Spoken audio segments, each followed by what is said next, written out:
안녕하세요. 저를 여기까지 안내해준 제 와이프한테 고맙다고 인사하고요. 시작하겠습니다. 아주 익숙한 신앙이기에 간증이라는 것을 제가 해도 되는 것인지는 잘 모르겠습니다. 네, 성경 말씀을 읽다 보면 어느 구절은 이해가 안 가는 부분도 있고요. 기독교에는 이렇게 해야 한다, 뭐 이런 부분에 대해서도 납득이 안 가는 부분도 있습니다. 그런 저한테도 변화가 찾아왔고, 여러 성도님들 앞에서 주님은 존재하십니다, 주님을 믿습니다 라고 당당하게 말할 수 있기에 간증이라기보다는 그동안의 체험기를 발표하는 시간을 가져보려 합니다. 먼저 저는 어렸을 때부터 착한 사람이고 싶어하는 사람이었습니다. 어려서부터 부모님은 그렇게 사는 것을 기본으로 하셨고, 남이 나에게 치명적인 해를 끼치지 않는 한 큰 문제로 여기지 않고 참고 살아왔습니다. 가끔 타인에게 화를 내거나 싸우는 모습을 보면 그 상대가 정말 잘못했을 때였고 저도 화가 났었습니다. 저는 그런 부모님의 삶을 당연하게 여겨왔습니다. 결혼 생활을 하면서도 저는 제가 그렇게 제 아내에게 해왔다고 생각했습니다. 아내와의 사소한 다툼은 참아주고 져주려고 했고, 감정이 너무 쌓여 싸움이 커졌을 때는 제 아내가 잘못된 거고 난 할 만큼 했다, 이렇게 말을 했습니다. 그렇게 10년이라는 세월 동안 저의 결혼 생활에는 이혼이란 단어가 수차례 오갈 정도로 앙금이 쌓였고, 저의 가족은 법적으로는 가족이었고 실질적으로는 떨어져 지내야만 했습니다. 하지만 저에게는 이것도 가정의 평화를 위한 길이라 생각했었습니다. 모든 문제는 금전적인 문제라 이렇게 생각을 하고 일만 하고 살았습니다. 이것만 해결되면 아내와의 다툼도 줄어들고 같이 행복할 것이라 생각했습니다.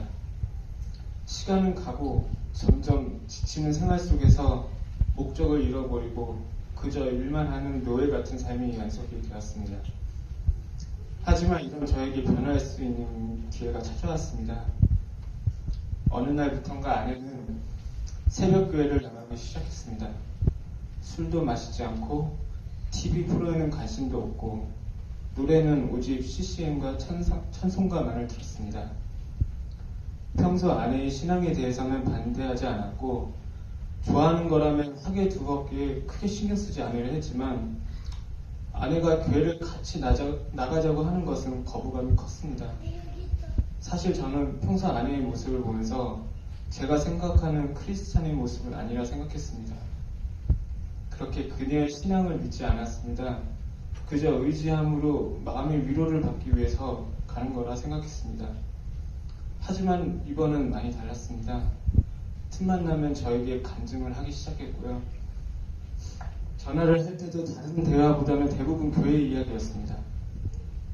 절 전도하려는 의지가 보였지만 들어줄 수는 없었습니다. 왜냐하면 전 주일 아침에는 더 자야 했거든요. 평일에는 16시간을 일하고 수면 시간이 부족했기에 다른 곳에 시선을 둘 여유가 없었습니다. 하지만 저의 마음을 움직인 계기가 있었습니다. 아내가 들려준 CCM 중 한 곡의 한 가사말이 자꾸 머릿속에 맴돌았던 거죠. 하늘에 미랄되어 썩어지리니 가슴 쪽에 힘이 들어가지는 느낌이 들었고, 이 가사를 읊조릴 때면 뭉클한 감정마저 생겨났습니다. 그리고 찾아온 다음 곡은 너무 늦은 건가요? 라는 곡이었습니다. 너무 멀리 왔나요? 주님께 돌아가기에. 너무 늦은 건가요? 내 영혼 회복하기엔.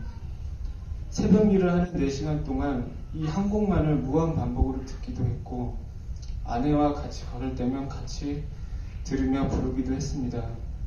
집에서는 유튜브를 통해 여러 버전의 곡을 듣기도 하면서 송승헌이라는 가수가 워낙 노래를 잘하는 것도 있지만 이 곡을 듣거나 부를 때면 머릿속에 흐릿한 이미지가 떠오르면서 몽환적인 감정이 생겨났습니다.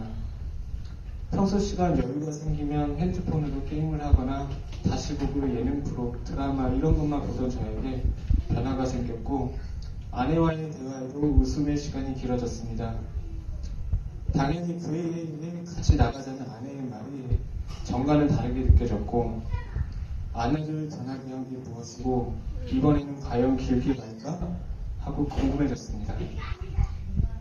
그렇게 처음 나가 오전 예배를 드리기 시작했지만 힘들었습니다.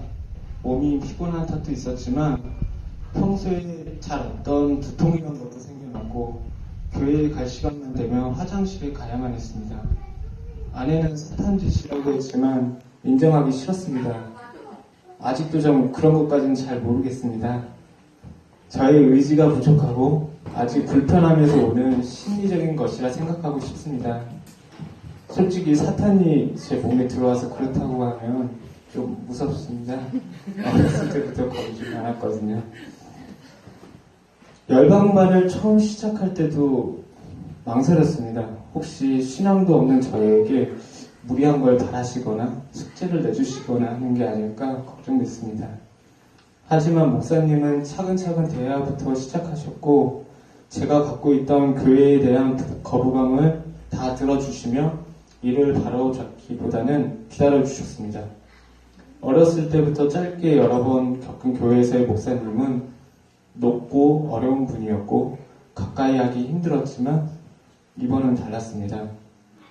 어느 날은 집에 돌아와서 반농담으로 와이프에게 우리 목사 형님하고 식사 약속 있어 라고 농담했다가 혼나기도 했습니다. 아내는 저에게 빠른 신앙의 발전을 기대하며 재촉했지만 그건 저에게 큰 거부감만 안겨주고 오히려 반항심만 커졌습니다. 하지만 목사님과의 교육 과정은 신앙생활을 조금씩 알아가게 했고 남들에게는 부끄러워서 차마하지 못했던 질문이나 과거 이야기도 들려드렸습니다. 그리고 숙제는 대부분 기도 제목을 만들어 오라는 것이었고 그것으로 기도해 주셨습니다. 솔직히 그것마저도 제대로 못했습니다. 그래서 대부분 비슷한 내용의 기도를 해주셨습니다. 열방반이 끝나고 빛의 반이 시작되어 사모님과의 교육이 시작되었습니다. 골방에는 은근한 마력이 있는 것처럼 사람을 굉장히 솔직하게 만드는 힘이 있습니다. 빛의 반 시간 동안에는 평소 아내와 싸우며 했던 대화 내용 이런 내용들도 웃으며 풀어가고 있었습니다. 수업이 끝나고 나면 다른 성도님들은 무슨 이야기했길래 그렇게 웃냐고 궁금해하셨고 별거 없습니다. 그저 살면서 꽉 막혔던 부부 얘기였고 속에 있던 이야기였고 그리고 예전 달달했던 그런 이야기였습니다. 빛의 반 수업은 저희 부부에게 정말 세상에 다시 안 올 소중한 시간이었습니다. 예수로 사는 가정이란 교재의 제목처럼 되었습니다. 도저히 회복할 수 없을 것 같았던 저희 가정에 새로운 시작을 할 수 있는 용기가 생겼습니다. 아내는 저에게, 저는 아내에게 상대를 원망하기보다는 자신을 반성하고 서로를 위하기 위해 노력하는 시간을 갖고 있습니다. 그리고 부모님을 향한 마음도 서운함보다는 감사함으로 채워져 가고 있습니다.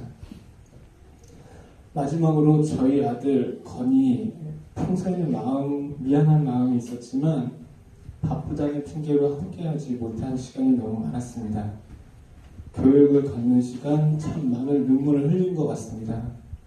건이를 위한 기도문을 작성할 때도 읽어 내려갈 때도 죄책감과 미안한 마음에 내가 왜 이렇게 살아온 걸까 너무나 후회가 됐습니다.